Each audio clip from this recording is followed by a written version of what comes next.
ચાલો આજે આપણે તમારો ફેવરેટ વિષય જંક ફૂડ વિશે વાત કરવાના છીએ. તો આમાંથી પિઝા, બર્ગર, પાણીપુરી આવું કોને ભાવે? મને પિઝા, મને તો પિઝા બહુ જ ભાવે. મને તો રોજ ખાવાનું મન થાય. તમને ખબર છે કે તેમાં શું હોય છે?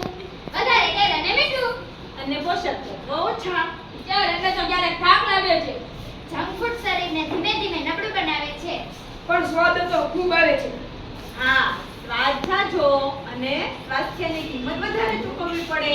તો ટિફિનમાં શું લાવવું? ઘરનું ભોજન અને શાક રોટલી ફળ. અઠવાડિયામાં તો એક દિવસ જંક ફૂડ ચાલે ને. હા, મર્યાદિત માત્રામાં બધું સારું. તો આજથી હેલ્ધી ટિફિન ચેલેન્જ. પહેલા અમે બદલે પછી સમાજ બદલીશું. સાચું સ્વાસ્થ્ય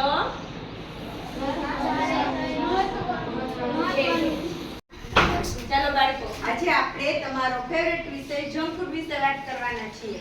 તો આમાંથી પિઝા, પાણીપુરી, બર્ગર આવું કોને ભાવે?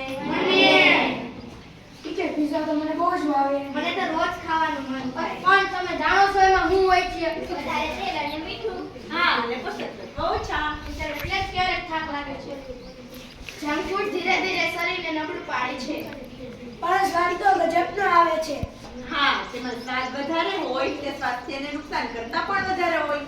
તો ટિફિનમાં શું લાવવું? ઘરનું ભોજન શાક રોટલી ફળ. અઠવાડિયામાં એક દિવસ તો જંક ફૂડ ચાલે ને. હા, મર્યાદિત માત્રામાં બધું સારું. તો આજથી હેલ્ધી ટિફિન ચેલેન્જ. પહેલા આપણે બદલીએ પછી સમાજ બદલશે. સ્વાદ કરતા સ્વાસ્થ્ય વધારે મહત્વનું છે.